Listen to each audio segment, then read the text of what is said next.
संतप्त मानस शांत हों जिनके गुणों के गान में।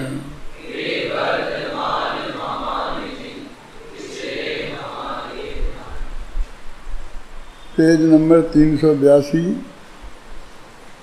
गाथा की टीका चल रही है। अंतिम 200वीं गाथा की टीका चल रही है। 2 पैरे हो गए थे और तीसरे पैरे की बात अपन को करनी है। 2 पैरों में ये हुआ था, मैं है मोक्षाधिकारी, गायक स्वभावी, आत्म तत्व के परिज्ञान पूर्वक, ममत्व की त्याग रूप और निर्ममत्व की ग्रहण रूप विधि के द्वारा सर्व आरंभ से शुद्धात्मा में प्रवृत्त होता हूँ, क्योंकि अन्य कृत्य का अभाव है। अब इसी बात को विशेष स्पष्ट करते हैं। अन्य कृत्य का अभाव है, यानी मैंने तत्व ज्ञान के निर्णय से इस पे पहुंचा हूँ कि जिसमें मैं कर्तापन मानता था वो वास्तविक में उसका कर्ता हूँ ही नहीं, और मैंने आज तक कुछ किया ही नहीं। ऐसा नहीं कि आज तक तो मैंने सब कुछ किया है, पर आज मैं छोड़ता। 99% जो छोड़ने वाले हैं वो यही बात, इसी टोन में बात करते हैं। राजनीति में हो तो भी कहते हैं मैंने 10 साल संभाला, अपनी शक्ति से बढ़िया किया, अब मैं इसे छोड़ता हूँ। धर्म वाले भी यही कहते हैं, मैंने ये किया, अपने सब गृहस्थी में रहा, सब कर्तव्य निभाए, माँ बाप की सेवा की, पत्नी बच्चों को पढ़ाया लिखाया, धंधे से लगाया, और उनको सब तरह से संपन्न करके अब मैं सब छोड़ता हूँ। मैंने उस कर्तृत्व का पहले अकाउंट देता है कि मैंने ये किया, ख्याल में, और फिर बाद में कहता है मैं छोड़ता हूँ। अब यहाँ जैन दर्शन की बात ऐसी है कि मैंने आज तक कुछ नहीं किया, लेकिन ऐसा मानता रहा है कि मैंने किया है। आज मेरी समझ में आया है कि वास्तव में मैंने कुछ नहीं किया है। अब मैं इस कर्तृत्व के मोह से मुक्त होता हूँ, हैं? और जब मैंने किसी का कुछ किया ही नहीं है और कोई मेरा कुछ करता ही नहीं है, तो फिर मैं किसी से ममत्व रखने का क्या मतलब है? इसलिए कोई मेरा नहीं है। ये सब पदार्थ हैं, उनसे मेरा सिर्फ गायक संबंध है। तो वो संबंध ना के बराबर ही है, नाम का संबंध है, उसमें संबंध जैसी कोई बात नहीं है। वो सब मेरे ज्ञान का गेय बनता है, सिद्ध भगवान के ज्ञान के गेय भी बनते हैं हम, तो हम सिद्ध भगवान के भी कुछ हो गए, गेय तो हो गए। सिद्ध भगवान हमारे गायक हो गए। जैसे हमारा कोई गुरु शिष्य का संबंध होता है, पिता पुत्र का संबंध होता है, ऐसे ही भगवान से गेय गायक का संबंध हो गया। तो कहते गेय गायक संबंध तो नाम मात्र का संबंध है, उसमें संबंध जैसी कोई चीज नहीं है। प्रथम तो मैं स्वभाव से ही गायक हूँ, ये कल का पढ़ा हुआ पढ़ता हूँ। केवल गायक होने से मेरा विश्व के समस्त पदार्थों के साथ सहज गेय गायक लक्षण संबंध ही है। ये सहज का क्या मतलब है? मुझे किसी को जानने के लिए जाना नहीं है, मुझे किसी का गायक बनना नहीं है, लेकिन सहज जो गेय मेरे ज्ञान के बनते हैं उनसे मुझे इनकार भी नहीं है कि नहीं मुझे कुछ नहीं जानना। या तो हम जानूंगा, मैं जान के रहूँगा, मेरा अधिकार है, सूचना का मेरा अधिकार है मुझे, और क्या फिर मैं नहीं जानूंगा तो मैं, वो कहते हैं नहीं मुझे कुछ नहीं है, मैं तो एक सहज हूँ, तो जानने में आ रहा है वो जान लेता हूँ, तो नहीं आता नहीं जानता हूँ। केवल ज्ञानी को तो ऐसा प्रश्न ही नहीं है, और हमारे सूक्ष्म ज्ञान वालों को है तो वो भी हमारा निपट गया है, क्योंकि हमारी ज्ञान की पर्याय में जिस पर ज्ञेय को जानने की योग्यता होगी। परीक्षामुख सूत्र में तो योग्यता ही प्रतिनियतमर्थम व्यवस्थापयति। प्रतिनियतमर्थम माने क्या कि ज्ञान का ज्ञेय कौन बने, कौन पदार्थ के समय ज्ञान का ज्ञेय बने, इसकी व्यवस्था कौन करता है कि योग्यता ही करती है। अब योग्यता कौन सी योग्यता? तो कहते क्षयोप संलक्षण स्वावरण क्षयोप संलक्षण योग्यता। तो स्वावरण तो ये अभी हुआ है, 1000 2000 10,000 20,000 इतने पहले हुआ होगा। और क्या है, ज्ञानावरणी कर्म का बंध कितने पहले होता है, कितने काल तक का होता है? 20 का 20 है क्या? 30 कोड़ा कोड़ी साग, कोड़ा कोड़ी सागद ही होगा। खैर जो भी होगा, अनंत काल में तो बहुत अल्प है ना। तो वो जब वो मेरा ज्ञान का क्षयोपशम हुआ, कर्म का क्षयोपशम हुआ, उसी समय ये भी हो गया। उसके जो अनादिकाल से नक्की था, जिस समय मेरा जो ज्ञेय को जानना, तो उसी का क्षयोपशम होता है। तो क्षयोपशम लक्षण तो हमने इसलिए कहा कि सबको मान्य हो गया, कर्म वाले को भी मान्य हो गया और धर्म वाले को भी मान्य हो गया, करुणानियोग वाले को भी मान्य हो गया, है ना। अब अनादि से ही नक्की है, अभी फिर नया चक्कर खड़ा होता है। तो क्षयोपशम लक्षण जो स्वावरण कर्म के क्षयोपशम के लक्षण, ऐसी योग्यता ही नियामक है। इसलिए मेरे माथे उसका कोई भार नहीं है। और न मेरा जब मेरे किया कुछ है ही नहीं, तो मेरा काय का ममत्व उसमें, इसलिए मैं सबसे निर्ममत होता।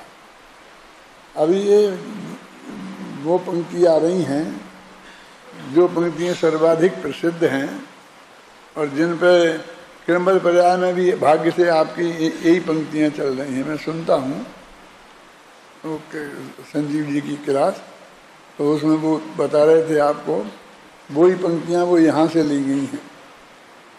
अब एक ज्ञायक भाव का सर्व ज्ञेयों को जानने का स्वभाव होने से, ये कितनी बार बार आ रहा है। ऐसे लगता है जैसे कि वे उन लोगों से आचार्य चिढ़ गए हैं और बार बार ये कहना चाहते हैं जो ये मानते हैं ऊपर को आत्मा जानता ही नहीं है। क्यों?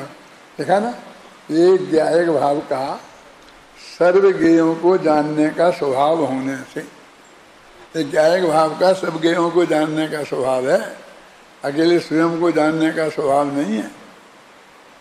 जानता तो है ही, और वो विकार भी नहीं है, और वो बंध का कारण भी नहीं है ना।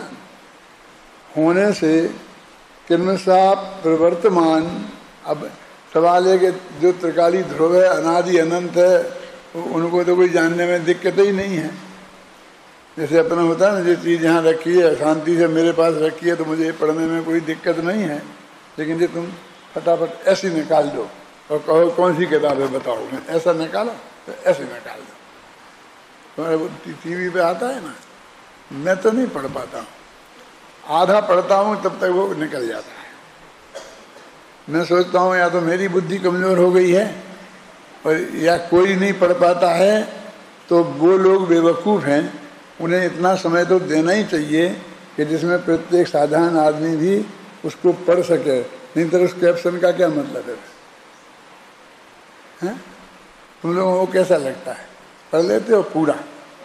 हैं? तो इसका मतलब ये है कि मेरी बुद्धि में कुछ गड़बड़ी है। अंग्रेजी के मैं नहीं पढ़ पाता हूँ जल्दी, तो मैं समझता हूँ कि मेरी अंग्रेजी कमज़ोर है, इसलिए मैं नहीं पढ़ पाता हूँ। लेकिन हिंदी में तो मैं तुमसे अच्छा ही होऊंगा, तो हिंदी के मैं क्यों नहीं पढ़ पाता? है? हिंदी के तो पूरे पढ़ने में आना चाहिए ना। तो देखो, एक ज्ञायक भाव का सर्व ज्ञेयों को जानने का स्वभाव होने से क्रमशः प्रवर्तमान अनंत भूत वर्तमान और भावी, देखो क्रम से आएंगे। जब जो लोक में होंगे तो वे तो क्रम से ही होंगे और ज्ञान में एक साथ आते, ऐसा स्वभाव है। होंगे क्रम से और ज्ञान में आ जाते हैं एक साथ। और वो संसार की गाथाएं तो पढ़ी हैं आपने, बता रहे थे आपको क्रमबद्ध पर्याय किताब में कि भाई वो अनुत्पन्न हैं और विनष्ट पर्याय हैं, और एक समय में एक साथ यदि वो जानने में नहीं आए तो उस ज्ञान की दिव्यता क्या है? देखो, भूत वर्तमान और भावी विचित्र पर्याय समूह वाले अगाध स्वभाव। वे विचित्र पर्याय, विचित्र जानते किसे बोलते हैं? ये दीवार पे लग रहे ये क्या है? ये चित्र है ना, ये चित्र क्यों है? ये चित्र माने होता है अनेक, तो ये अनेक रंगों से बने हैं, इसलिए ये चित्र हैं। कोई भी चित्र हो कम से कम दो रंग तो चाहिए, एक ब्लैक एक वाइट। तो वाइट तो उसकी वो तो कागज होता है, और ब्लैक से अपन लिखते हैं, तो दो हो गए ना। तो दो माने अनेक है, तो कहते अनेक चित्र माने अनेक रंग के बने हैं इसलिए, और विभिन्न प्रकार के अनेक रंग, वो विचित्र हो गया, समझे ना। विभिन्न प्रकार के अनेक रंग में विचित्र। तो कहते हैं कि वो जो हमारी पर्यायें हैं वो विचित्र पर्यायें हैं, कई कई तरह की अलग अलग अलग अलग तरह की हैं। पर्याय समूह, पर्यायों का ग्रुप पूरा अनादि अनंत से लेकर अगाध स्वभाव और गंभीर ऐसे समस्त द्रव्य मात्र को, माने द्रव्य को और उसकी पर्यायों सहित, है ना। अब वो कह रहे कैसे जानते हैं? मानो वे द्रव्य, माना कौन है, कौन से द्रव्य? बोलो कौन से द्रव्य? खड़े हो जाओ, फटाफट खड़े हो जाओ, कोई भी हो जाओ, हो तो तुम ही हो जाओ, बोलो बोलो कौन से द्रव्य? क्या? विचित्र पर्याय समूह वाले, भूत भावी और वर्तमान विचित्र पर्याय समूह वाले जो द्रव्य हैं, वे सबके सब द्रव्य अपनी विचित्र पर्यायों के साथ ज्ञान में, हमारे ज्ञायक द्रव्य में ज्ञायक में, मैंने अपना ज्ञान जानने वाला जो आत्म द्रव्य है उसमें उत्कीर्ण हो गए हों। जो अपन संगमरमर के पत्थरों पर खोद करके और दीवारों पर लगा देते हैं, फिर उसमें कलर भर देते हैं,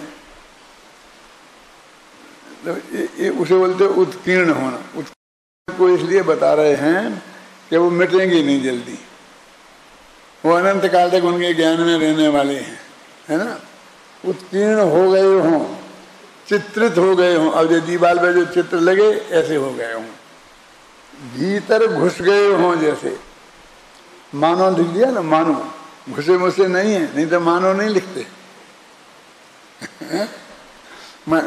वो अंत में आएगा कि वो अपने में है और मैं अपने में है, और दोनों में जो भिन्नता है वो भंग नहीं हुई है, दोनों में अत्यंता भाव की दीवार कायम रही है। इसलिए मैं ये कह रहा हूँ, मानो शब्द है ना, ये इंतजाम हो गया पहले। ऐसे कहाँ घुसे, ऐसे तो घुसते हैं, कहीं ऐसे कोई धरती वजह से घुस जाते हैं। क्यों? मानो वे द्रव्य ज्ञायक में उत्कीर्ण हो गए हों, चित्रित हो गए हों, भीतर घुस गए हों, कीलित हो गए हों। कीलित होना जानते हो? तो कील लगा देते हैं कहीं, तो कीलित होना बोलते हैं। ये भूत प्रेत व्यंतरों को ये बहुत परेशान करते हैं, तो ये मंत्रवादी तंत्रवादी कहते हैं हम इन्हें कील देंगे, तो मंत्र बोलकर उसे कहे यहाँ से फिर कहीं जा ही नहीं पाएंगे, क्या होता है क्या नहीं होता है।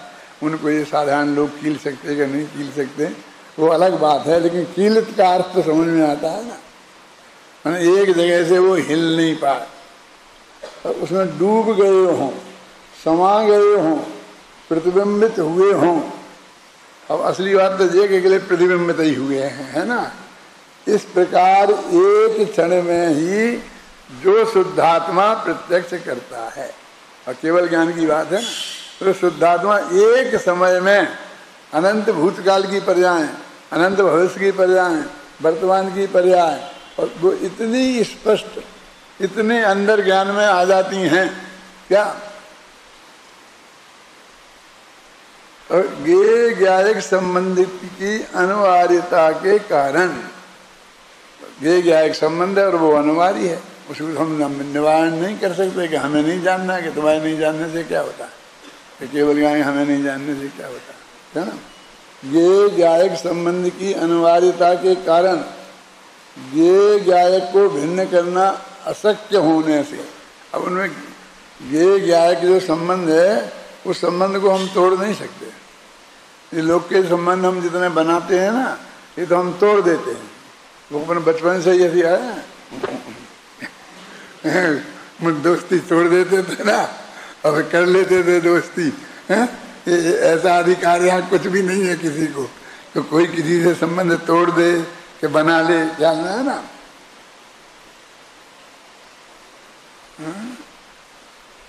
ये ज्ञान को भिन्न करना अशक्य होने से विश्व रूपता को प्राप्त होने पर भी, अब ये आत्मा जब गे ज्ञान संबंध अशक्य हो गया तोड़ना, तो विश्व रूप हो गया ना, मन सारा विश्व इसमें आ गया, तो ये विश्व रूप हो गया।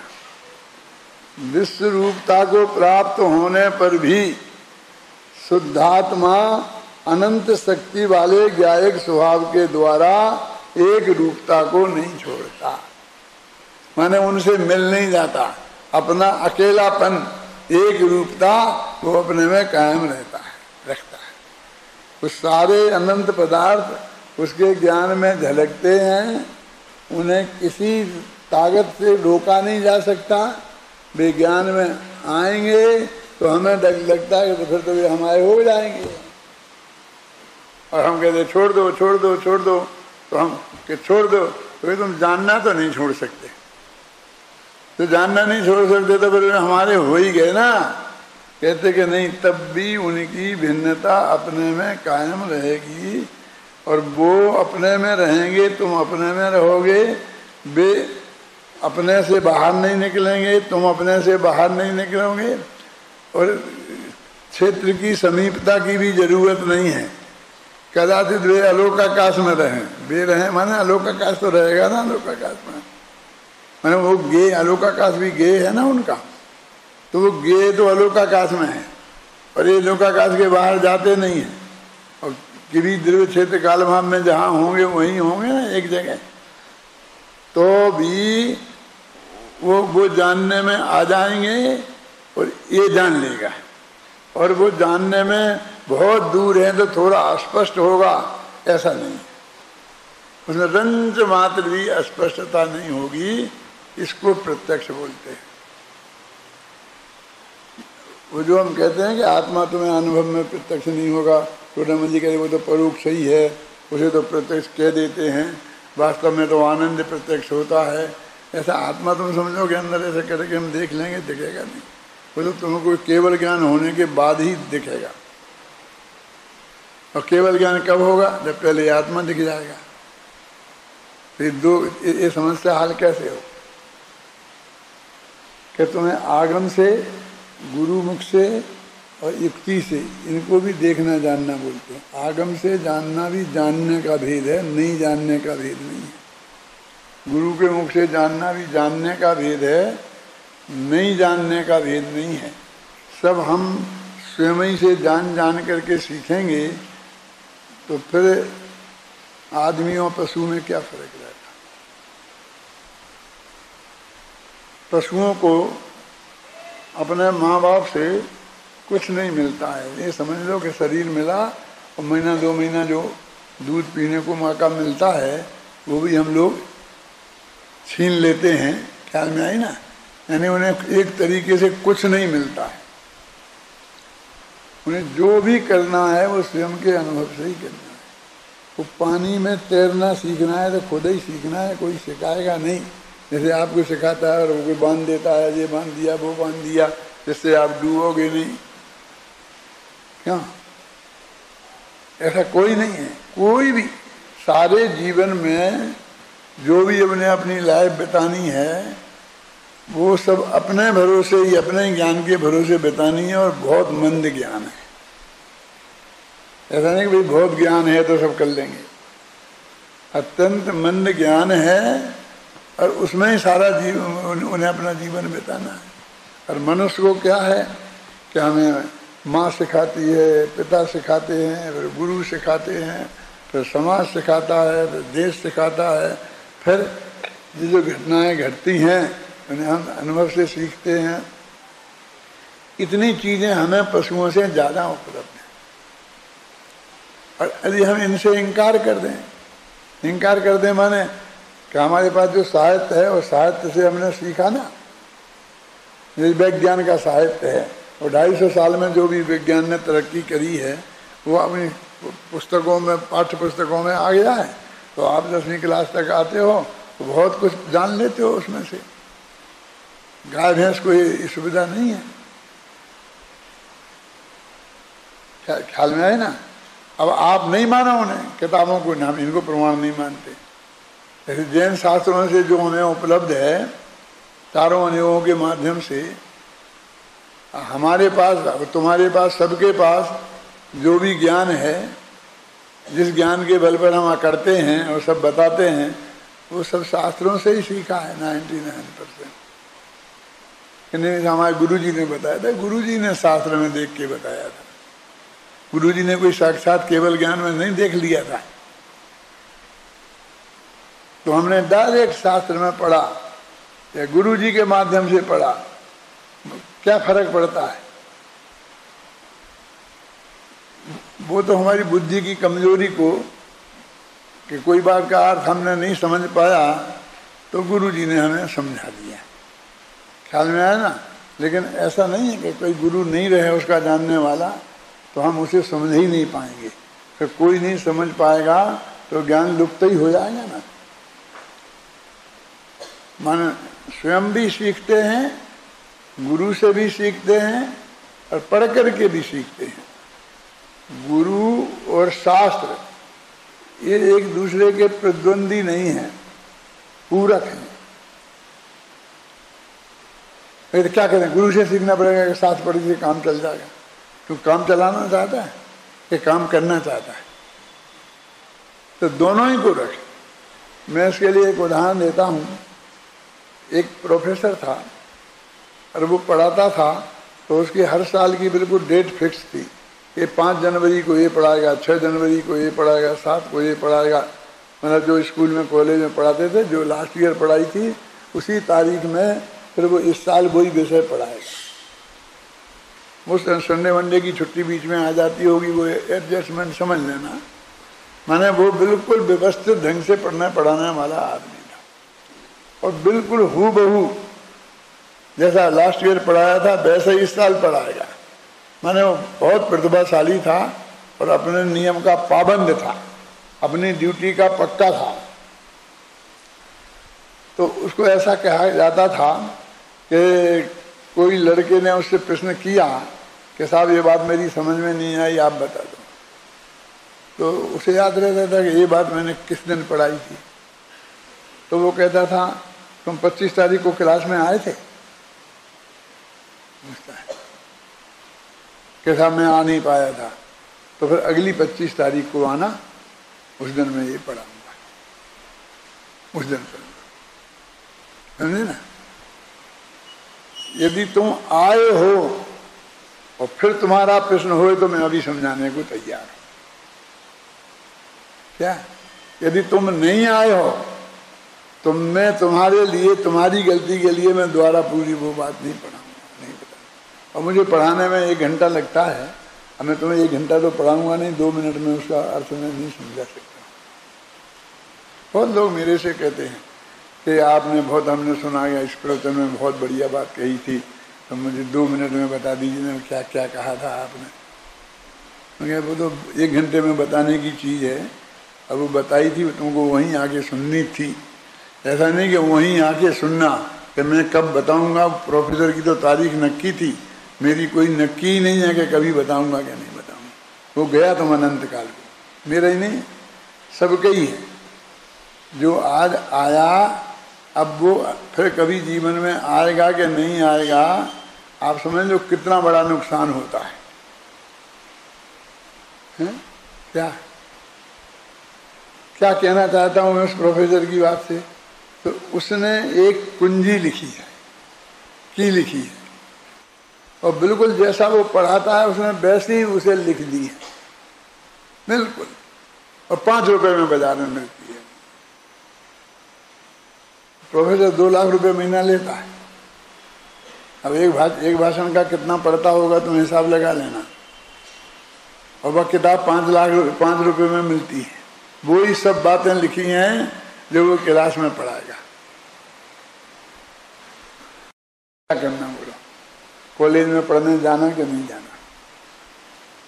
कैसा आपको कॉलेज में तो जाना पड़ेगा। नो नॉलेज विदाउट कॉलेज ऐसा कहते ना, है? जाना पड़ेगा। कि जाना पड़ेगा तो जाऊंगा तो फिर कुंजी क्यों खरीदूं? क्यों? मैंने फिर 5 रुपये बचते हैं तो वही बचा लूं। और यदि 5 रुपये की कुंजी से काम चल जाए तो मैं क्लास में ही नहीं जाऊँ, मेरे पास समय नहीं है, बहुत शक्ति लगती है, समय लगता है। और प्रोफेसर को कहा कोई तो इतने पैसे 2 लाख रुपये महीने दो कि नहीं, तुझे कुंजी भी खरीदनी पड़ेगी और प्रोफेसर के पास भी जाना पड़ेगा। क्यों? कुंजी तो इसलिए खरीदनी पड़ेगी कि रात के 2 बजे तुझे विकल्प आया और तुम भूल गया और तुझे नहीं आया तो कुंजी उठा के बेटा देख सकता है।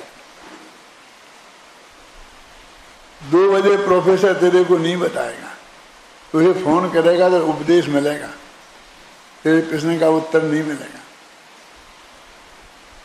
हैं? तुम अकलंक तो हो नहीं कि एक दफे सुन करके याद हो जाएगा। तो उसे बार बार यदि देखना है तो तुम्हारे पास वो कुंजी रहेगी 24 घंटे और तुम जब चाहो तब उसे देख सकते हो। ऐसी जिनवाणी है। इनने अपने आचार्य महाराज ने क्या नाम कुंज ने प्रवचन सार में उसे नित्य बोधक कहा है कि 24 घंटे तैयार। वो प्रोफेसर तुम्हें 24 घंटा, गुरु तुम्हें 24 घंटा उपलब्ध नहीं होगा। तो क्या हम कुंजी से ही काम चला लेंगे? 24 घंटा जो उपलब्ध है वो इतनी सस्ती है।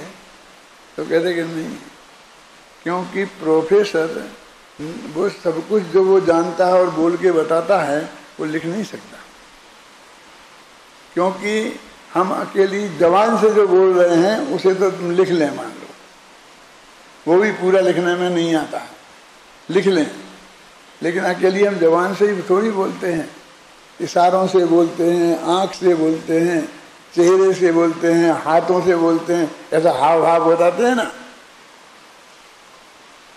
क्या वो कैसे आएगा उस किताब में? और द्रव्य क्षेत्र काल भाव में जैसे आप बैठे हो, इतनी जनता बैठी थी, ऐसा प्रश्न हुआ था, उसके जवाब में ये बात आई थी। अब वहां तो किताब में तो कुछ नहीं, वैसी बात लिखी होगी, तो वो बात किसी संदर्भ में तुम्हारी समझ में आ सकती है, ऐसी नहीं आती समझ में।